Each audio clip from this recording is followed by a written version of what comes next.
Alright, we have a little problem with this device. So I just want to show you, that way I can demonstrate. So when you play a video, right? I'm gonna play a video of my own so I don't get a copyright strike. Of course, I'm a small channel, so I don't care much, but still. So the sound does not come out. The sound does not come out the out speaker down here, but it came out the in-ear speaker. So it came out like on the top, so you can barely hear anything. Well, that's a glitch. So it's annoying. But what you need to do is,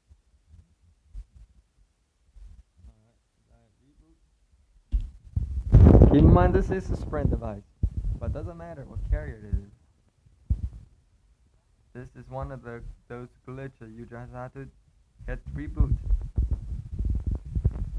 How does this happen? Well, you might wonder. This happens when you get off a phone call, make a phone call, then all of a sudden you go back to watching YouTube. It just does that. It just not just does that, but sometimes it works fine.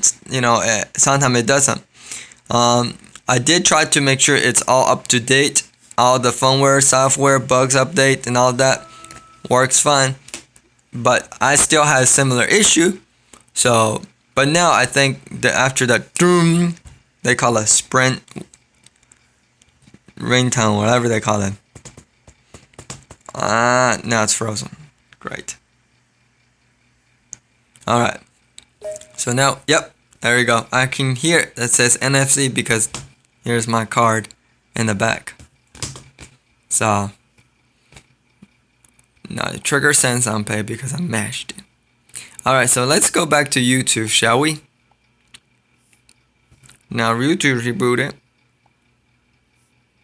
My fat finger keep hitting it. Duck on it. Or just play there you go. It's the same video. And when I do that, I should be able to get a activation screen. If you didn't check out that video, please go down to this. Please go to my channel. Check that out. That's basically how to unlock a T-Mobile/Sprint device in 2020 of June, because they recently changed it. How you do that? So, but yes, basically that's a issue. The only way that I figured out is just to reboot the phone, and that's it. If you had the same issue, leave it down in the comment, and maybe somebody can tweet at Sprint, T-Mobile, not T-Mobile. Maybe somebody can tweet Samsung and tell them, hey, there is a glitch in the system. So that's it. Thank you for watching, and I will see you guys next time. Bye bye.